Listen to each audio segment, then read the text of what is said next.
Hello Pilipinas, gising pa ba kayo? Energy check muna tayo bago ang ating weather update. Luzon, kumusta? Visayas, gising pa ba?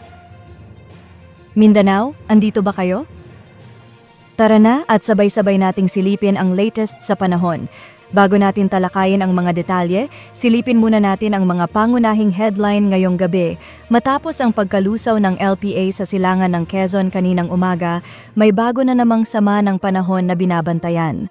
Isang panibagong LPA ang nabuo at ngayon ay nasa West Philippine Sea, malapit sa Pangasinan. Ayon sa PAGASA, mataas ang tsansa na ito ay maging tropical depression sa loob ng susunod na 24 oras.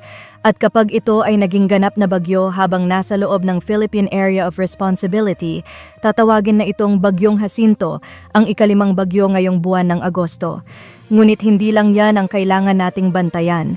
Dahil habang may banta ng bagyo sa kanlurang bahagi ng bansa, patuloy rin ang habagat na magdadala ng malalakas na pag-ulan sa Luzon, Visayas at ilang bahagi ng Mindanao ngayong gabi. At ayon sa forecast ng PAGASA, posible pang magkaroon ng isa pang LPA bago matapos ang linggo. Kaya huwag kang bibitaw.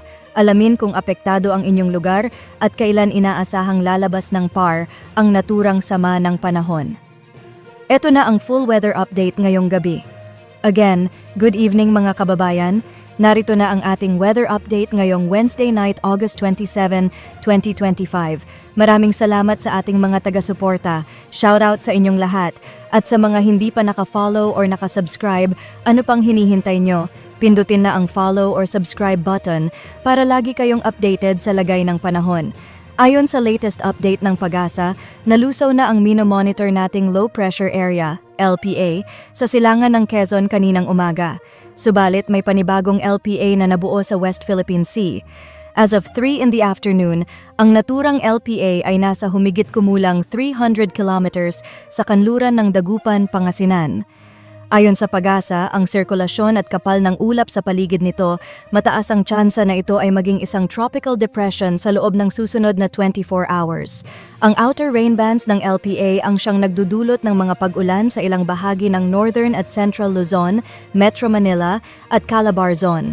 Sa ngayon, may mga ulat ng scattered rains and thunderstorms, kaya't mas mainam pa ring magdala ng payong at mag-ingat sa mga biglaang pagbaha. Sa Southern Luzon kabilang ang Mimaropa at Bicol region, gayon din sa malaking bahagi ng Visayas at Mindanao, patuloy na nararamdaman ang epekto ng southwest monsoon habagat na pinapalakas ng LPA. Batay sa satellite animation, inaasahan ang malalakas na ulan ngayong gabi sa malaking bahagi ng Mimaropa, Negros Island region at Western Visayas. Mag-ingat sa posibilidad ng baha at landslide. Base sa Tropical Cyclone Threat Potential Forecast ng PAGASA, inaasahan na lalayo ang naturang LPA habang posibleng maging isang ganap na bagyo.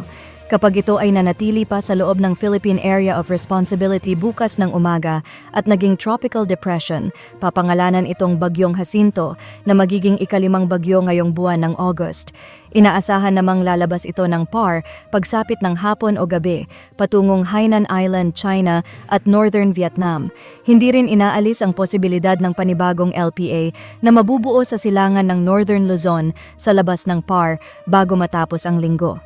Gayunman, inaasahang hindi ito tatama sa kalupaan, ngunit posibleng magpalakas ng habagat. At sa ating weather forecast for Thursday, August 28, Zambales, Bataan, Cavite, Batangas at Mindoro provinces, mataas ang tsansa ng ulan mula umaga pa lamang dulot ng habagat. Marinduque, Romblon at malaking bahagi ng Bicol, Masbate, Albay, Sorsogon. Asahan din ang scattered rains and thunderstorms mula tanghali hanggang hapon.